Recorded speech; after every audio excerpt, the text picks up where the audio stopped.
चलिए, चलो यहाँ तक तो क्लियर होगा। अब नेक्स्ट है सीधा वाला जो ग्राफ, अभी देख के तो हम लोग बता देंगे कि अगर ऐसे आया तो वो बढ़ रहा है, सीधा तो कोई चेंजेस नहीं हो रहा, रेस्ट में है या फिर यूनिफॉर्म है या फिर कांस्टेंट है, जो भी है, ठीक है। अगर ऐसे हो गया तो हम लोग समझ रहे हैं कि वो क्या कर रहा है, वो डिक्रीज कर रहा है। लेकिन सीधा वाला ग्राफ में तो देखते बता देंगे, लेकिन कर्व वाले ग्राफ में क्या करेंगे, कर्व वाले में ग्राफ में कैसे बताएंगे कि वो इंक्रीज कर रहा है या फिर डिक्रीज कर रहा है। तो देखो स्लोप को कैसे वहाँ पे फाइंड करेंगे बाबू, कर्व वाले में ध्यान देना, यहाँ पे स्लोप को कैसे फाइंड करेंगे। अब कर्व वाले ग्राफ में मैं बता रहा हूँ, जैसे इस ग्राफ में अगर ये आपका डेटा ऐसा रहे, ऐसे बढ़ रहा है, वो अगर बढ़ रहा है घट रहा है तो देखने में पता चलेगा, एक्स एक्सिस और वाई एक्सिस, ठीक है। मैं इसमें थोड़ा सा अलग कलर का पेन यूज करूं, तो इस तरह का ग्राफ को समझने के लिए हम लोग कहाँ पे बढ़ रहा है कहाँ पे घट रहा है डेटा को देखने के लिए टेंजेंट खींचते हैं। कर्व वाले ग्राफ में अगर पता करना है कि वैल्यू बढ़ रहा है कि घट रहा है तो क्या खींचेंगे, टेंजेंट। पॉइंट ले लो कहीं पे, 2 पॉइंट ले लिए, ठीक है।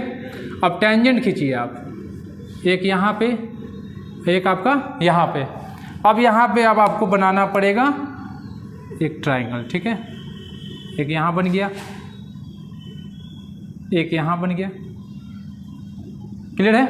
यहाँ पे आप θ1 बना लो, बस देखने के लिए, ऐसे तो देखने आदत हो जाएगी आपको आगे चलकर। अब यहाँ तुम देख रहे हो ये एंगल अभी कम है और यहाँ पे एंगल ज़्यादा हो गया, तो यानी more angle more slope and value is increase. यानी यहाँ पे तुम बोल सकते हो, ध्यान देना यहाँ पे थीटा यहाँ पे 2 जो है बड़ा है किसके, θ1 के, यानी एंगल इज इंक्रीजिंग। क्या बोल रहे हैं यहाँ पे, एंगल तुम क्या कर रहे हो, इंक्रीजिंग। क्लियरली क्या बोल सकते हो, data is also increase. Clear है। अब तुम इसको एक्सेलरेट बोलो, बढ़ रहा है, जैसे भी तुम कर लो। यहाँ पे हम लोग क्या कह सकते हैं, डेटा आपका क्या कर रहा है, यहाँ पे इंक्रीज कर रहा है। क्लियर है। किस आधार पे बोल दिए कि इंक्रीज कर रहा है, क्यों बोल दिए बढ़ गया, ये क्यों बोल रहे हैं बताओ, क्यों, क्योंकि एंगल क्या कर रही है, बढ़ रहा है। क्लियर है, समझ में आ गया। इसको आप लोग एक्सेलरेट भी बोल सकते हैं फिजिक्स वाला लैंग्वेज लगा के।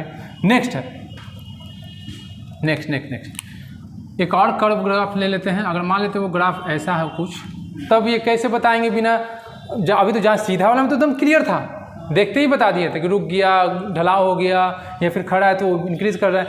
लेकिन ये कर्व वाले में कैसे बताएंगे, अभी बताएं कि 2 पॉइंट कहीं पे ले लो, टेंजेंट खींच दो। टेंजेंट मतलब स्पर्श रेखा, जो हिंदी माध्यम से पढ़े हैं उसको स्पर्श रेखा कहते हैं टेंजेंट को, ठीक है। एक यहाँ ले लो, ठीक है। एक टेंजेंट यहाँ ले लो आप, एक टेंजेंट यहाँ ले लो, ठीक है। अब यहाँ पे तुम क्या बना लो, एक, ठीक है, एक यहाँ, एक यहाँ।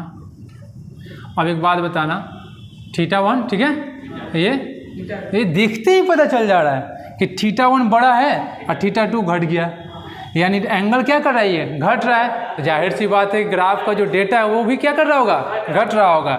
यहाँ पे ध्यान दो, θ1 जो है बड़ा, मतलब बड़ा हो गया ना, या फिर तुम कह सकते हो कि θ2 घट गया θ1 से, यानी एंगल क्या कर रहा है बताओ, डिक्रीजिंग, एंगल डिक्रीज कर रहा है। तो डेटा भी तुम्हारा वैल्यू भी क्या कर जाएगा, डेटा मतलब कहने का मतलब कोई भी डेटा, वेलोसिटी, एक्सेलरेशन, बाद में फिजिक्स में बात करेंगे। डेटा ऑल्सो डिक्रीज बोलो, डिसेलरेट बोलो, रिटार्ड बोलो, ये क्या हुआ यहाँ पे बता दो बाबू, डिक्रीज, ठीक है। यानी इस तरह ग्राफ हम लोग एंगल देख के बताएंगे। यानी यहाँ पे क्या हो गया, डिसेलरेट, है ना। क्लियर है। चलिए उतार ले फटाक से, तेजी से। मज़े की बात अब ये है, अब देखना, अब तुम्हारे टेस्ट होगा दिमाग का, कैसे क्या पढ़ लिए, ठीक है। चलिए, तो अभी हम लोग क्या देखने वाले हैं, प्रीवियस का भी हम लोगों ने एक लेक्चर देखा, उसमें हम लोग क्या जाने कि कर्व ग्राफ होगा तो कैसे देखें बढ़ रहा है या फिर घट रहा है। सीधा ग्राफ तो बहुत आसान है, नहीं ऐसे हुआ तो बढ़ गया, नहीं अगर ये सीधा है तो क्या बोल सकते हैं, ये रुका हुआ है या फिर यूनिफॉर्म है या फिर कांस्टेंट है। अगर ऐसे है तो क्या बोल देंगे, डिक्रीज है। अब कर्व में अगर ऐसे है तो इंक्रीज कहते हैं, अगर इस तरह के आ रहा है तो क्या कर रहे हैं, डिक्रीज कर रहे हैं। तो इन सभी डेटा को अगर हम लोगों ने समझ लिया है तो एक अब तुम लोग को चैलेंज दे रहे हैं क्वेश्चन का, यहाँ पे बताना है कहाँ पे क्या होगा, आप लोग भी बताइएगा। तो उस चीज़ को हम देते हैं अपना नाम अंडरस्टैंडिंग ग्राफ 1 या फिर अंडरस्टैंड ग्राफ 1। क्या अंडरस्टैंड, समझे, ग्राफ 1 को समझो पहले, ठीक है, क्लियर है। अब देखो ध्यान दो, यहाँ पे कंसंट्रेट हियर। इधर पे अब थोड़ा सा फिजिक्स वाला भाषा हम लोग यूज करेंगे, अभी तो बहुत हो गया एक्स वाई जेड जो भी है। अब मान लेते हैं इधर तुम्हारा डिस्टेंस या फिर डिस्प्लेसमेंट है, उसको एक्स से डिनोट करो, एस से डिनोट करो, नो मैटर, है ना।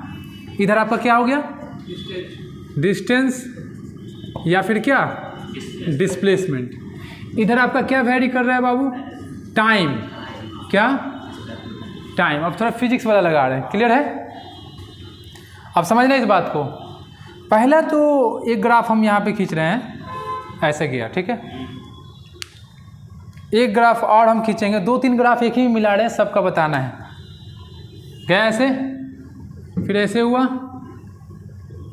सीधा, फिर ये ऐसे हो गया, ठीक है। अब तीसरा ग्राफ फिर एक और दे रहे हैं, इसी में मिला रहे हैं और सबके बारे में बताना है, ठीक है। ऐसे गया, फिर थोड़ा सा सीधा हो गया, फिर ऐसे हुआ, कुछ इस तरह का कर्व बना होगा, कर्व, फिर ऐसे सीधा हो गया, ठीक है। अभी तीनों ग्राफ में बताइए क्या क्या हुआ है। सारा जो फिजिक्स का अभी जब जस्ट हम लोगों ने ये लेक्चर में देखा या फिर वीडियो में देखा, आपको मैंने जो बताया है उसके आधार पर बताओ। यहाँ पे क्या होगा, यहाँ पे क्या कर रहा है, ये इंक्रीज कर रहा है डेटा, नहीं इंक्रीज। डिस्प्लेसमेंट बटा टाइम क्या होता है, वेलोसिटी। यहाँ पे तुम क्या बोल सकते हो, वेलोसिटी इंक्रीज कर रहा है, स्पीड अप हो रहा है, नहीं कॉन्स्टेंटली बढ़ रहा है। यहाँ देखो कांस्टेंट स्पीड है ना, स्पीड हमेशा कांस्टेंट है। यहाँ पे, यहाँ भी तुम्हारा स्पीड क्या है बताओ, यहाँ पे वेलोसिटी तुम्हारा क्या है, स्पीड क्या है, एक्स और टाइम पे एकदम कांस्टेंट है। यहाँ जितना टाइम बढ़ाओगे उतना ज़्यादा एक्स भी बढ़ रहा है, नहीं।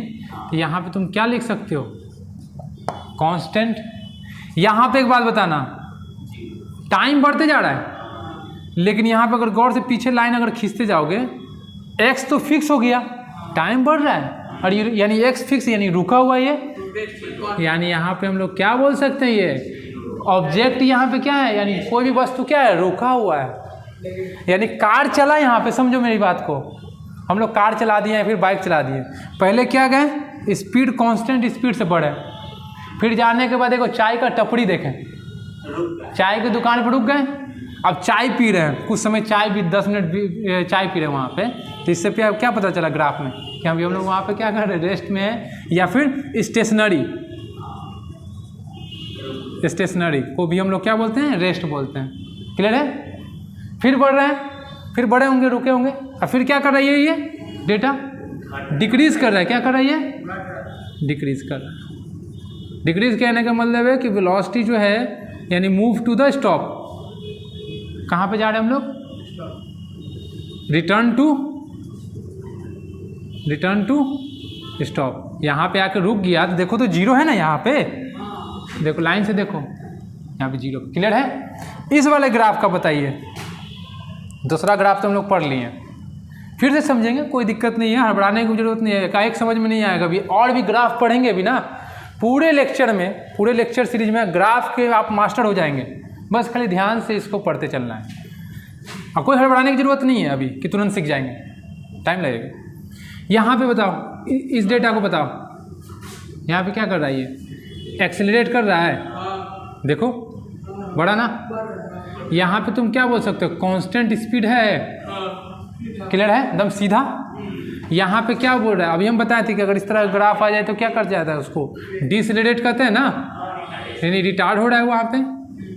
इस रिटार्ड का मतलब होता है रफ्तार कम होना, ठीक है, और एक्सेलरेट का मतलब होता है रफ्तार बढ़ना, रिटार्ड हुआ। और इस वाले में बताओ, यहाँ पे यहाँ पे क्या हो जाएगा तुम्हारा, यहाँ पे तुम्हारा कोई वस्तु आके क्या कर गया, वो रेस्ट हो गया यानी रुक गया, वो रेस्ट बोलो या फिर स्टेशनरी बोलो, ठीक है, रुक गया आकर, वो रुक गया, ठीक है, क्लियर है, पहला ग्राफ क्लियर। चलिए उतार लीजिए इसको।